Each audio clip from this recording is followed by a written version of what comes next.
Who are you? I am Hades. It's no news that Hades, the god of the underworld, is one that you don't want to cross. The dead go to Hades.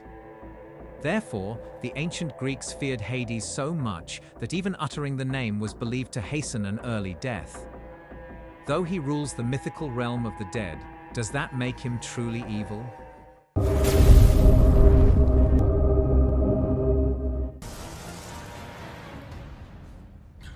Do we have your undivided attention, my fellow Mythusiasts?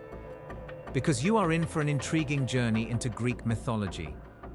Today, we are focusing on Hades, the son of Titans Cronus and Rhea, who rules the passage for mortals after death. He is considered the god of the dead, with a small nuance that he is not the god of death. That honorary title belonged to Thanatos. Many describe Hades as a fearsome, black-bearded, and stoic tyrant who has terrorized his subordinates for centuries. However, do you truly believe this? We beg to differ. To answer that, we first briefly explore his troublesome youth. His father, the mighty Kronos, faced a prophecy predicting his downfall at the hands of his own children. In response, Titan Kronos took drastic measures. He devoured 5 of his children, including Hades but excluding Zeus, to prevent the foretold revolution.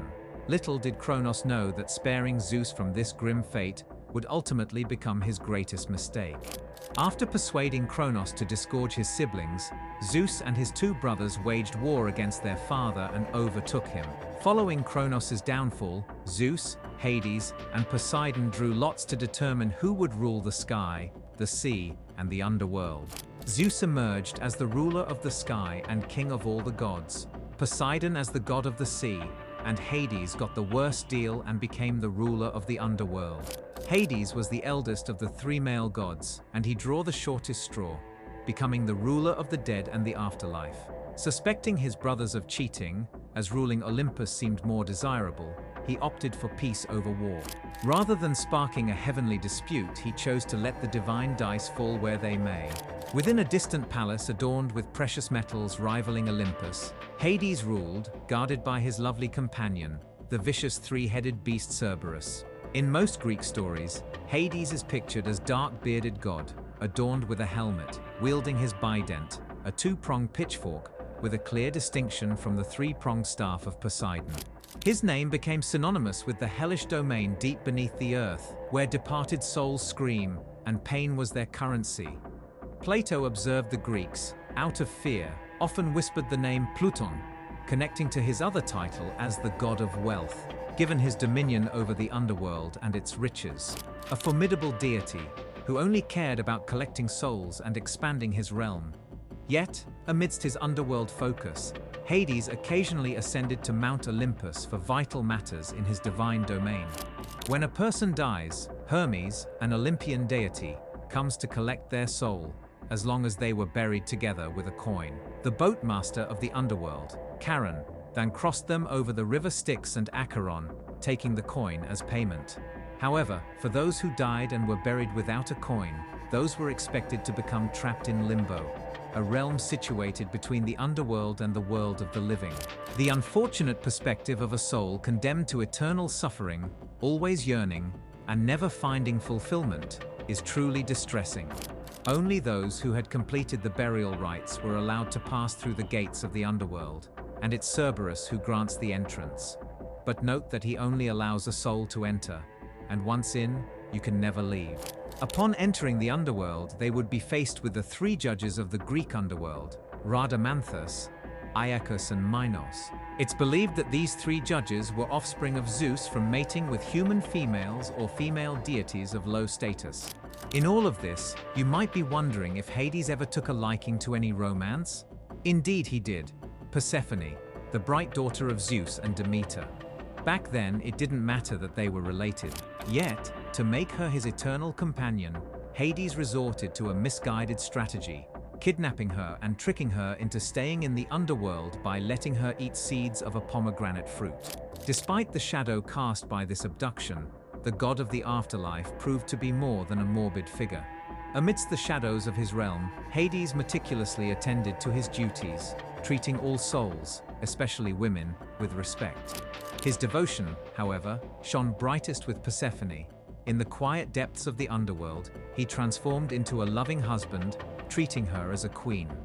So profound was his respect for her desires that, at her request, Hades fashioned Elysium, a haven for the best mortal souls, a realm equal to heaven. Contrary to his grim reputation, Hades revealed a heart capable of love and sacrifice.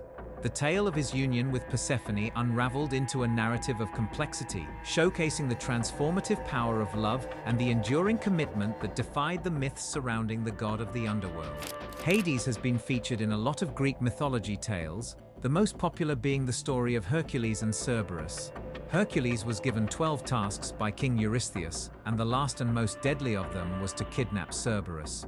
After many encounters with monsters and ghosts, he finally got to Hades and asked for his permission to take Cerberus with him. Hades agreed only on the condition that he overpowered the beast with his sheer strength, without using any weapons. In a fierce battle of strength and persistence, Hercules fought Cerberus, ultimately emerging victorious and claiming the fearsome beast as his own.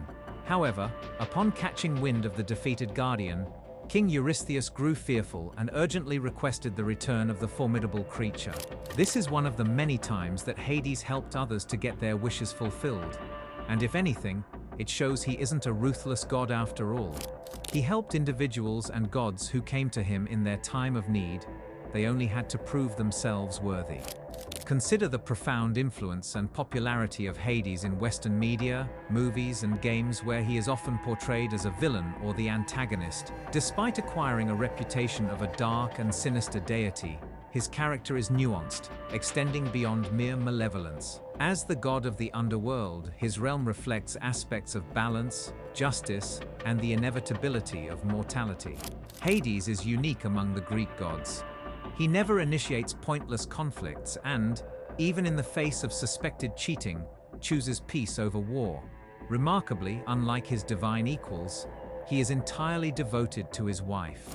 We would therefore conclude by saying he is a fair god in comparison to his brothers Zeus and Poseidon. He stands as an eternal symbol, serving as a mysterious icon of the afterlife. He is one of the most peaceful and impartial gods. Unlike mythical creatures like the Grim Reaper, Hades, the collector of souls, does not actively participate in the process of death. His duties extend beyond mere involvement. From his mesmerizing emergence from the underworld to his mastery over the dead, Hades, with his bident and mythical ferocious hound, has woven himself seamlessly into the intricate realm of Greek mythology. What are your thoughts on this? Was Hades really all that bad? Let us know in the comments section below if you enjoyed this one and give us a thumbs up, as it helps to promote our video and allows the channel to grow. Stay eager, stay adventurous, my fellow Mythusiasts, and until next time.